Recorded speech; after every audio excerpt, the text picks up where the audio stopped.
Sir வணக்கம். Nizamuddin sir வணக்கம். வணக்கம் வணக்கம். Nizamuddin sir, animal husbandry board, welfare board என்ன சொல்லுது அப்படின்னா, நீங்கள் உள்ளூரில் இருக்கக்கூடிய குடியிருப்பு சங்கங்கள், காலனிகள், இவங்கெல்லாம் வச்சு அப்பார்ட்மெண்ட்டோட அசோசியேஷன்ஸு இவங்கெல்லாம் இந்த நாய் குறித்த பதிவேடுகளை பராமரிக்கணும் அப்படின்னு சொல்கிறாங்க. இதில் ரொம்ப விசேஷமானது என்ன அப்படின்னா, பார்லிமெண்ட்டில் கேட்கப்பட்ட கேள்வி சார். அதில் கேள்வியில் சொல்கிறாங்க, whether the government propose to penalise the resident welfare association for not complying with the high court guidelines. உங்களை தண்டிக்க முடியுமாட்டெல்லாம் வேற பார்லிமெண்ட்ல கேள்வி கேட்குறாங்க. 22 கேட்குறாங்க. அதுக்கு அமைச்சகம் பதில் சொல்லிடுச்சு, தேர் இஸ் நோ ப்ரொவிஷன் அப்படின்னு சொல்லிட்டு. இது 17ஆம் தேதி இப்படி ஒரு கடிதத்தை அனிமல் வெல்ஃபேர் போர்டு அனுப்புது.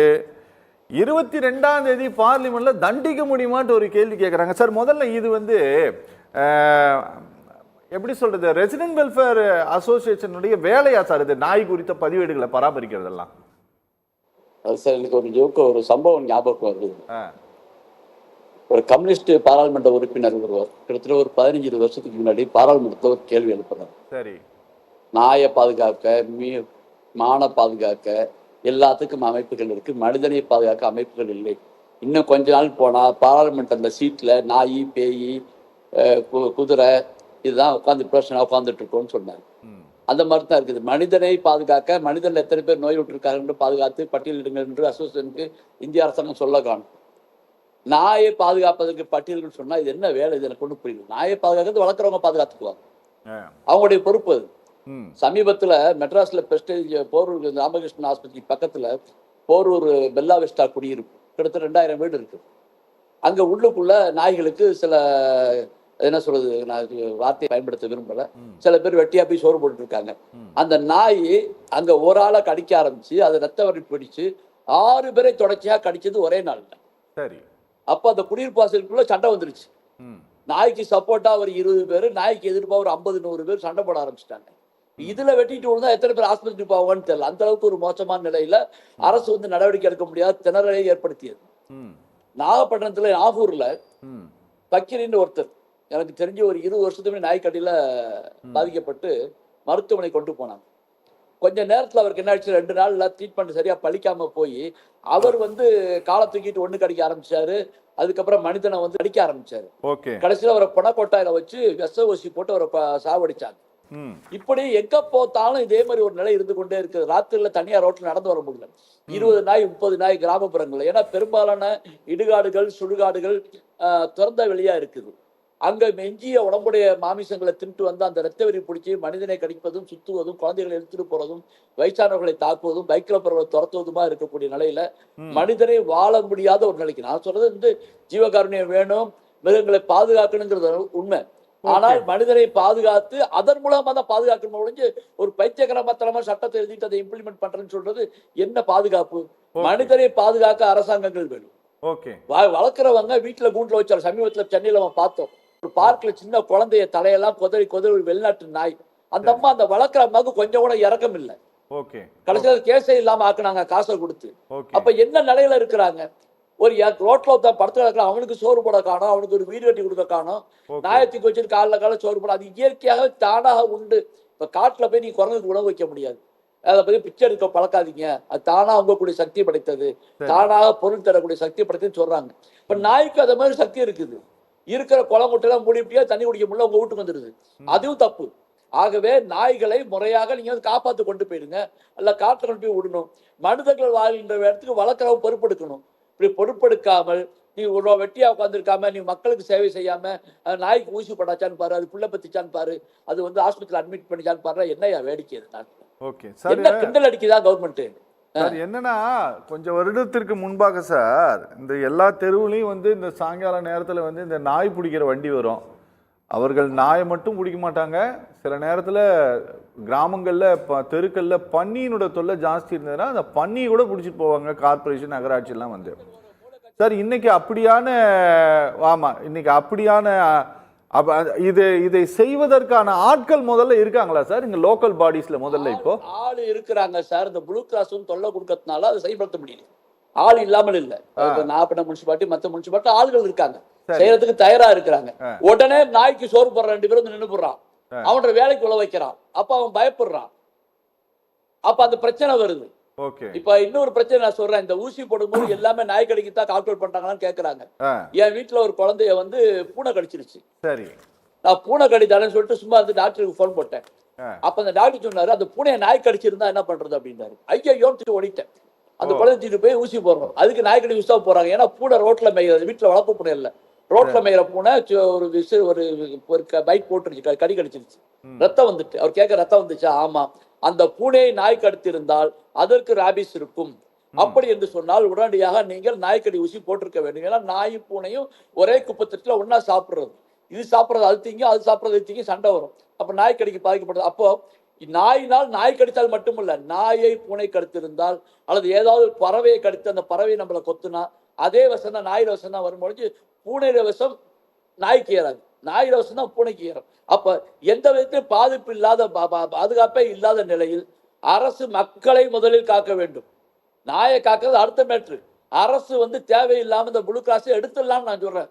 இது நீ வந்து ஜல்லிக்கட்டு நடத்தாத, அது நடத்தாத, மனுஷனை வாழாத, நாயை வளர்த்துக்கிட்டே இருக்குன்னு சொன்னாக்கா பார்லிமெண்ட்ல நாய்க்கு சீட்டு கொடுத்துட வேண்டியதான், ரிசர்வ் சீட்டு. நாய் எம்பின்னு போட்டு பைத்தியக்காரங்களா இருக்காங்க லூஸ். சார் இதை வந்து இது ஒரு கண்ட்ரோல் கொண்டு இதை இப்போ நீங்கள் சொல்கிறீங்க, இதை பிடிச்சிட்டு போனால் அவங்கள ஒரு 4 பேர் வந்து கம்ப்ளைண்ட் கொடுத்து அவங்களோட வேலைக்கு உழ வைக்கிறாங்கன்னு சொல்லிட்டு அந்த ஒரு சிக்கல் இருக்கா சார்? இதை பிடிச்சிட்டு போகிறதுல இந்த பிரச்சனை வந்து பெல்லா வெஸ்டால நடந்துச்சு. போலீஸ் கம்ப்ளைண்ட் வரைக்கும் போனுச்சு. அவன் வேலைக்கு போடியாம ஸ்டேஷன்ல போய் நின்றான். போலீஸ்காரன் மக்கள் பிரச்சனையை பார்க்க முடியாது, இதுக்கு வந்து நின்றுட்டு இருந்தாங்க. இதெல்லாம் நம்ம பார்த்தோம், நேருக்கு நேரா பார்த்த சம்பவத்தை நான் சொல்றேன். அப்போ மக்களை பாதுகாக்கிறதுக்கு இல்லாம நாயை பாக்குற பூனையை பாதுகாக்கிறேன்னு சொன்னா மக்களை யாரு பாதுகாக்கிறது? அவன் அடிச்சு சாவடிச்சுட்டு போறான், கறி திண்டா மாட்டு கறி திண்டா வெட்டுறான், எல்லாம் பண்ணிட்டு இருக்கிறான். அதெல்லாம் யாரும் கேட்க காணும். நாயை காப்பாத்துறேன் பூனையை காப்பாத்துறேன்னு சொன்னாக்க மக்களுக்கு என்ன பாதுகாப்பு வேணுமோ அதைத்தான் சார் அரசாங்கம் செய்யணும். அதுக்கு அடுத்துதான் இதெல்லாம். ஓகே ஓகே சார், இந்த விவகாரத்தில் நீங்கள் வந்து அரசாங்கத்தினுடைய நிர்வாக பொறுப்புலையும் இருந்தீங்க, நீங்கள் எம்எல்ஏவாகவும் இருந்ததுனால நான் கேட்குறேன் சார். ஒரு அமைச்சகம் அனிமல் ஹஸ்பண்டரி மினிஸ்ட்ரி ஒரு ரிப்போர்ட்டை கொடுக்குது, நீங்கள் இந்தியாவினுடைய சுகாதார அமைச்சகம் ஒரு ரிப்போர்ட்டை கொடுக்குறாங்க, ஹெல்த் மினிஸ்ட்ரியினுடைய ரிப்போர்ட் ஒரு மாதிரி இருக்குது, ஹெல்த் மினிஸ்ட்ரிக்கு கீழே இருக்கக்கூடிய ஐசிஎம்ஆர்னுடைய ரிப்போர்ட் ஒரு மாதிரி இருக்கு. நீங்க இவ்வளவு வித்தியாசங்கள் ஒரு இந்த மாதிரி ஒரு சீரியஸ் இஷ்யூல வருவதற்கு என்ன காரணம் சார்? சார் அவங்களுக்குள்ள கோஆர்டினேஷன் கனெக்ஷன்ஸ் கிடையாது. இப்போ நான் ஒரு மருத்துவமனை, மாவட்ட மருத்துவமனை ஹெல்த் மினிஸ்ட்ரி கொடுக்குற ரிப்போர்ட் தான் அங்கே நிற்கும். அவங்க இங்க போய் கலெக்ட் பண்றது என்னைக்கு போறாங்களோ, அந்த ஸ்டாஃப் என்னைக்கு பெறாங்களோ அதை கொண்டு போய் என்னைக்கு அவங்க ரெக்கார்ட்ல பதிகிறாங்களோ அன்னைக்கு தான் எடுக்க முடியும். சரி, இப்போதான் கம்ப்யூட்டர் லிங்க்லாம் இப்போதான் வந்துகிட்டு இருக்கு. அதனால கடந்த காலத்துல ரிப்போர்ட்னு பார்த்தா நீங்க ஹெல்த் மினிஸ்டர் கொடுக்குற ரிப்போர்ட் தான். அனிமல்ஸ் பற்றி மனிதனுக்கு நாய் கிடைச்சா எப்படி அவன்கிட்ட ரிப்போர்ட் இருக்கும்? சரி, அவன் நாயை வச்சு ரிப்போர்ட் மனுஷனை வச்சு ரிப்போர்ட்னா ஆஸ்பத்திரி தானே வரும். ஆஸ்பத்திரி கொடுக்கக்கூடிய ரிப்போர்ட் அனிமல்ஸ்மெண்ட்டுக்கு எப்படி போகும்? அவன் அனிமல்ஸ்மெண்ட்ல ஏற்கனவே ஆள் கிடையாது, டாக்டர் கிடையாது, போதுமான அளவுக்கு இல்லை, எங்க பார்த்தாலும் எங்காவது இடத்துல இருக்கலாம். மற்ற இடத்துல வந்து பெறதுக்கோ அந்த தகவலை பற்றி பதியணும், எடுத்துட்டு போறது, தகவல் எடுத்துட்டு போறது மட்டுமல்ல, இவங்க பத்தாக்குறையில இருக்காங்க ஹாஸ்பிட்டல்ல ஆளு, இவன் கொடுக்குற நேரத்துல வாங்கிட்டு போய் அடுத்து பதியணும். அப்ப இது நடக்காது. அப்ப அவங்க இது குத்து மதிப்பா கொடுக்குற கணக்கு வச்சா நீங்க எடுத்துக்க முடியாது. என்னை பொறுத்த வரைக்கும் ஹாஸ்பிட்டல்ல டோஸ் எத்தனை பேர் போடுறாங்க, இதெல்லாம பிரைவேட்ல எத்தனை மருந்து விற்குது, ஹாஸ்பிட்டல் மட்டும் நீங்க பார்க்க முடியாது. சில பேர் கவர்மெண்ட் ஹாஸ்பிட்டல்ல போடுறான். கவர்மெண்ட் ஹாஸ்பிட்டல்ல வாங்குற மருந்து 3 டோஸ் 4 டோஸ் போட்டா போதும். பிரைவேட்ல வாங்குற மருந்து அந்த பவருக்கு அனுமதிக்கு இல்லை, அதனால 5 டோஸ் போடணும். அந்த ரெண்டுமே வித்தியாசமான மருந்து. இந்த வித்தியாசமான மருந்தை யார் விற்கிறாங்களோ அதை நீங்க கணக்கு எடுத்தாதான் கணக்கு வரும். சில நேரத்துல வந்து ஹாஸ்பிட்டல்ல போட்டுட்டு கணக்கு எழுதுறது இல்லை. அப்ப அந்த மாதிரி இருக்கும் பொழுது அந்த மருந்தை வேற எதுக்கு பயன்படுத்த முடியாது சார், நாய்க்கடிக்கு மட்டும்தான். அப்ப அந்த மருந்து எத்தனை இந்தியாவில உற்பத்தியாகி வெளியாகிறது? 2 மாதிரி மருந்து, அரசுக்கு ஒரு மருந்து, தனியாருக்கு ஒரு மருந்து. அதுலயும் தடை வச்சிருக்காங்க, அந்த தடையை நீக்கணும். அரசு மருத்துவமனையில் கொடுக்கக்கூடிய மருந்து தனியாருக்கும் வழங்க வேண்டும். தனியார் ஆஸ்பத்திரி வழங்கும். எல்லாருமே போய் அரசு ஆஸ்பத்திரியில மருந்து போட்டு இருக்க முடியாது. அரசு ஆஸ்பத்திரி கொடுக்கக்கூடிய மருந்து வீரியம் மிக்கது, தனியார் ஆஸ்பத்திரியில போடக்கூடிய மருந்து வீரியம் குறைந்தது. இந்த போல பாகுபாடு ஏன்? காசு கொடுத்து போறவனுக்கு உத்தரவு போக வேண்டியதானே? அந்த மாதிரி ஒரு பாகுபாடை வைத்திருக்கிறார்கள். அதையும் இந்த அரசாங்கங்கள் நீக்க வேண்டும். தமிழ்நாடு அரசாங்கம் முதல்ல இதை செய்யணும். Okay sir, okay. நம்ம இங்க என்னன்னா சார், பாருங்க, இது வந்து நம்ம 2 வகையா மட்டும் பிரிச்சுக்கலாம் சார். இந்த தெருநாய்கள் சம்பந்தமான விவகாரத்தில் 2 அமைச்சகம் பொறுப்பாக பதில் கொடுக்கிறது சார் மத்திய அரசாங்கத்தை பொறுத்தவரை. ஒன்று வந்து என்னன்னா fisheries, animal husbandry and dairying ministry sir. பால்வளம், கால்நடைத்துறை மற்றும் மீன்வளத்துறை, இந்த 3ம் இணைத்து இருக்கக்கூடிய ஒரு அமைச்சகம் பதில் கொடுக்குது. இன்னொரு பதிலை எது கொடுக்குதுன்னா மத்திய சுகாதார அமைச்சகம் கொடுக்குது. இன்னொன்று அதுக்கு கீழே இருக்கக்கூடிய ஒரு ஆராய்ச்சி அமைப்பு ஒன்று கொடுக்குது, ரிசர்ச் சென்டர் ஒன்று கொடுக்குது. ஆனால் ரிசர்ச் கவுன்சில் ஒன்று கொடுக்குது. ஆனால் தமிழ்நாட்டை பொறுத்தவரை என்னன்னா சார், இங்கே பால்வளத்துறை தனியாக இருக்கிறது, மீன்வளத்துறை தனியாக இருக்கிறது, கால்நடைத்துறை தனியாக இருக்கிறது, சுகாதாரத்துறை தனியாக இருக்குது. அப்போ இதுக்கு ரெஸ்பான்சிபிலிட்டி யாரு சார்? இந்த ஸ்ட்ரீட் டாகை பொறுத்தவரை இதுக்கு வந்து ரெஸ்பான்சிபிலிட்டி யாரு? இதுக்கு வந்து லோக்கல் பாடியை மத்திய அரசாங்கம் செய்யணும்னு சொல்லி ஒரு டைரக்ஷன் கொடுக்குது. இங்க தமிழ்நாட்டை பொறுத்தவரை சுகாதார அமைச்சகமும் உள்ளாட்சித்துறையும் மட்டும்தான் இந்த தெருநாய்களுக்கு பொறுப்பா? தமிழ்நாட்டை பொறுத்தவரை கால்நடைத்துறை, பால்வளத்துறை எல்லாமே பால் வளத்தை பெருக்குவதற்காக மக்களுக்கான பால், குழந்தைகளுக்கு உணவு, மற்றவர்களுக்கான உணவு என்ற காரணத்தினால அதற்கு மாத்திரமே துவக்கப்பட்ட ஒரு பிரிவு தானே தவிர அவர்கள் மற்றவற்றை பார்க்க முடியாது.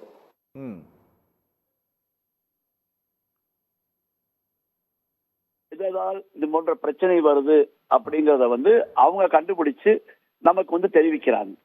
இப்ப அந்த ஒரு நிகழ்வு இருக்குது. அப்படி பார்க்க போகும்போது தமிழ்நாட்டை பொறுத்தவரை சுகாதாரத்துறை மட்டும்தான் இது போன்ற மனிதனுக்கு பாதிப்பு வரக்கூடிய கணக்குகளை கொடுக்கிறார்கள். மற்றபடி எல்லாமே வனத்துறையை பொறுத்தவரை, கால்நடைத்துறையை பொறுத்தவரை மத்திய அரசாங்கத்துடைய பாதுகாப்புல தான் எல்லாமே வருது. இந்த மேனகாஞ்சி அம்மாங்கிற ஒரு அம்மா தான் ஒண்ணு வெட்டி வேலை இல்லாம பாத்துக்கிட்டு நம்மளை போட்டு தொல்லை கொடுத்துட்டு இருக்கு. ஆகவே அந்த நிலையில பார்க்க போனா பல்வேறு சிரமங்கள். ஆடு வளர்ப்பவர்கள், சமீபத்தில் எனக்கு தெரிஞ்ச ஒருத்தர் ஆடு வளர்த்திருந்தார். அவர் ஆட்டை வந்து நாய் கடிச்சிருச்சு. இன்னைக்கு ஆட்டோட விலை வந்து 15,000 ரூபாய், 20,000 ரூபாய் ஆகும். அப்போ ஒரு உடனே கொண்டு போய் ஆஸ்பத்திரி அட்மினிஸ்ட்ரேஷன் ஒரு ஊசியை போட்டு அந்த நாயை கொண்டாந்து பாதுகாத்து, அந்த ஆட்டை பாதுகாத்து வீட்டு வசதியில கட்டி வச்சுட்டு போயிட்டாரு. அடுத்த நாள் காலையில வந்து அந்த நாய்க்கு மருந்து கொடுக்கணும், சரி அந்த ஆட்டுக்கு வந்து மருந்து கொடுக்கணும் வந்து கிட்ட வர்றாரு. அந்த ஆடு அவரை பூந்து ஒரு கடிச்சிருச்சு. நாய் மாதிரியே பாஞ்சு கடிச்சிருச்சு. அவரை தூக்கி போய் ஊசி போட்டாங்க. அந்த நாயுடைய ராபிஸ் வந்து அந்த ஆட்டை பாதித்து ஆட்டுடைய குணம் போல, நாயுடைய குணம் போல, நாய் கடிப்பது போல பாய்ந்து கடிக்கிறது. இப்ப இதை நீங்க எந்த என்ட்ரியில போய் குடிப்பீங்க? மனிதரை கடித்த என்ட்ரியில போய் குடிப்பீங்களா, ஆடு கடிச்ச என்ட்ரியில போய் குடிப்பீங்களா? இதை எப்படி கொண்டு வர்றது? கால்நடைத்துறைக்கு மருத்துவமனையில கொண்டு போய் நாய் கடிச்சிச்சுன்னா நாய்க்கு எதிர்ப்பா எழுதுவாங்களா, ஆட்டுக்கு எதிர்ப்பா எழுதுவாங்களா? இந்த வழக்கு எப்படி வரும்? இப்ப இந்த வழக்கே கொண்டு வர முடியல. அப்ப அந்த நாய் ஒரு வயிற்று பிழப்புக்காக ஆடு வளர்ப்பவர்கள், ஆடுல வந்து மனிதனுடைய அந்த ஆட்டுடைய இறைச்சி மனித உணவாக பயன்படுகிறது. மனிதனுக்கான ஊட்டச்சத்து எல்லாமே இருக்கும் பொழுது என்ன பாதுகாப்பு இருக்குது? ஆகவே மாநில அரசாங்கம் இதற்கான நடவடிக்கைகள் எடுத்தா சீக்கிரம் முடியும். மத்திய அரசாங்கத்தோடு ஃபைட் பண்ணணும். இதுல சும்மா ஒரு துறையை வச்சுக்கிட்டு வெட்டியா உட்காந்துட்டு இருக்கிறதுக்கு ஒரு மினிஸ்ட்ரி சொன்னா அந்த மினிஸ்ட்ரி தேவையில்லை. முதல்ல மனிதனுக்கு பாதுகாப்பு வேணும். மனிதனுக்கு பாதுகாப்புக்கு இது வந்து இந்த வாதமே வேடிக்கையா இருக்குது. முதல்ல வந்து எல்லா மாநில அரசாங்கம் உடனடியாக எல்லா உள்ளாட்சி அமைப்புகளுக்கும் செய்தி கொடுத்து, இது வந்து கோசாலைன்னு மாட்டுக்கு சாலை வச்சுக்கிற மாதிரி நாய் சாலை உள்ள போட்டு இது எப்படியா சாவடிச்சா சரிதான். அது கண்ணை கொலையா இருந்தாலும் சரி, எப்படி மனிதனை பாதுகாக்க வேண்டிய காரியங்களை செய்ய வேண்டும். வளர்ப்பவர்களை பட்டியலிட்டு அவர்கள் எந்த அளவுக்கு வளர்க்கிறார்கள், கட்டாயமாக ஊசி போடுகிறார்களா இல்லை என்பதெல்லாம் பார்க்கணும். ஆகவே இது வந்து சாதாரண ரோட்ல போன ஏழை குழந்தைகள் எல்லாம் பாதிக்கப்படுது. அவங்களுக்கு மருத்துவத்துக்கான வழி இல்லை. யார் விட்டு நாய் கடிச்சிட்டு, நாயை போய் அரெஸ்ட் பண்ண முடியாது, நாய் கடிச்சிட்டு எங்காவது ஓடி போயிடுது. அப்போ அந்த மருத்துவம் பண்ண முடியாமல் இந்த குழந்தைகள் வீணாக பாவம் தெருவா அடையக்கூடிய நிலை ஏற்பட்டு கொண்டிருக்கிறது. இங்க பேசுற 4 பேருமே, அத்தனை பேருமே உங்களை உட்பட எல்லாருமே மனிதரை பாதுகாப்புக்காக பேசுறீங்க. இந்திய அரசாங்கம் போல் நாயோ அது பேயோ பாதுகாக்கிற அரசாங்கமாக இல்லை. ஆகவே மக்களுக்கான அரசாங்கம் மக்களுக்கான நலன்களை செய்ய வேண்டும். அதற்கான ஏற்பாடுகளை செய்யும். ஓகே.